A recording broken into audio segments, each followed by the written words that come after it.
Hi, this is Mark Lou Carrier, welcoming you to another episode of Fakes, Frauds, and Phonies. Now, this episode is really a continuation of the last one, where we saw Otto Wacker sitting in a Berlin courtroom in the 1930s, surrounded by his allegedly fake Van Goghs. But were they fake or were they real? We'll find out. And we did mention that one of the paintings behind him in the courtroom had an impact on a Canadian family more than 70 years later, and that's what we're going to look at right now.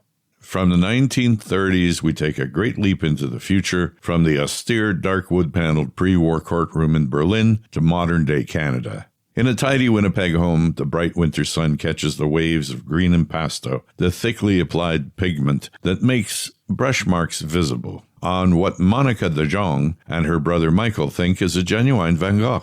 They inherited the painting from their father, a longtime second-generation gallery owner in Amsterdam. Monica has spent 5 years trying to find clues that might help authenticate the work. She's pored over countless Van Gogh works in the albums, catalogs, and scholarly tomes lining the walls of her den. She's been angered and frustrated by de la Faye, the author of Van Gogh's early Catalogue Raisonné, who, from volume to volume, cannot seem to make up his mind about the work he numbers F6114. That's the one in the courtroom in Berlin in the 1930s. It's the representation of the tall, flame-like cypress tree. Is it the one hanging behind Otto Wacker in the courtroom? Or is it the original, the one touched by the hand of Van Gogh? No one knows, certainly not de la Faye anyway. He just keeps attributing the work and disattributing it. So, depending on which edition of his catalog you consult, F614 is either an authentic Van Gogh or a fake. The de Jong siblings are determined to get to the truth, and their quest is brilliantly documented in Me, My Brother, and My Father's Van Gogh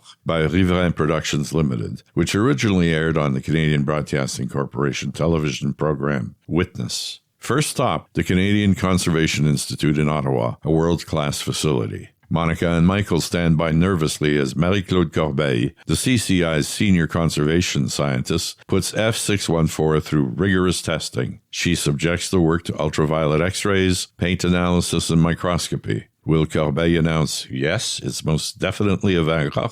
Most definitely not. That sort of epiphany never occurs in research labs, except maybe in the movies. There are many things a good scientist can tell you about a work of art, but one of them is not who made it. Science can bring data to support an attribution, not make an attribution. We'll discuss the role of laboratory testing later on.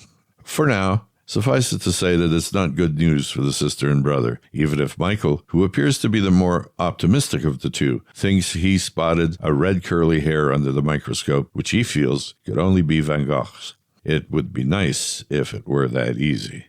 Undaunted, Monica and Michael carefully wrap the F614 painting for a transatlantic voyage. They're off to Amsterdam and the world's foremost authority on Van Gogh, the experts of the Van Gogh Museum. The rigors of documentary filmmaking probably dictated that the de Jongs bring their painting first to the CCI for testing, then to the museum for the assessment of connoisseurs. That's the wrong way around. You should first take the work to relevant scholars, typically the most accessible and inexpensive step, especially since a digital photo might be enough for an initial look-see. If the connoisseur thinks the piece looks right, or if there's disagreement among the scholars, you take the work to a recognized lab for testing.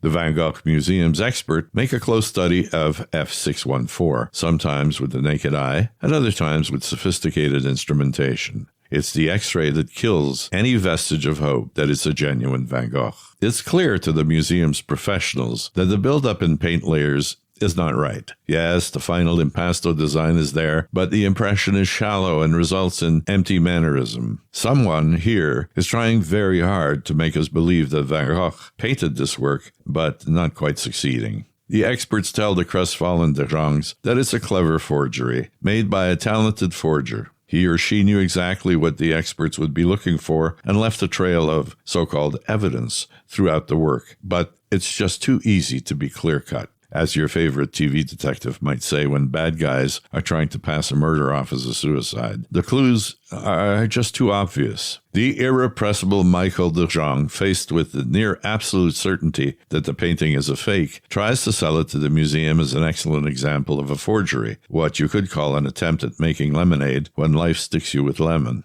Monica, however, seems far less certain that she wants to part with the work. In any case, there's one last straw to cling to. The next day, weather and her failing health permitting, art historian Annette Tellegen-Hugendoorn, one of the world's foremost experts on Van Gogh, and a woman who had known Monica and Michael's late father, will come to the museum to view F614. Tellegen-Hugendoorn, old and feeble, she passed away shortly after the filming, is wheeled into the museum room where F614 awaits on an easel. And here, the documentary treats us to a rare and ephemeral moment, a unique glimpse at the mystery of connoisseurship. From the point of view of the painting, we see the old woman rise with difficulty from her wheelchair and slowly approach the canvas. In a split second, her hopeful expression changes, almost imperceptibly.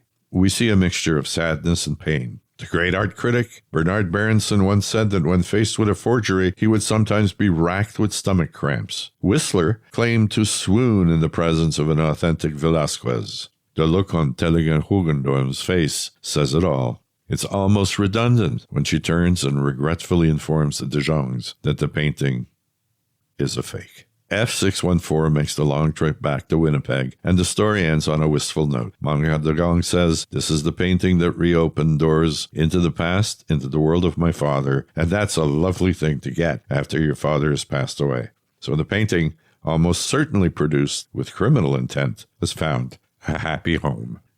Well, that's it for this episode of Fakes, Frauds, and Phonies. Please subscribe, and if you're a victim of art fraud, please write to me. My email is fakesandfrauds, all in one word, at writeme, WRITEME.com. In closing, please note that a illustrated print version of Fakes, Frauds, and Phonies is available at Amazon worldwide, in Kindle or paperback format. So this is your host, Mark Luke Carrier, saying bye-bye for now.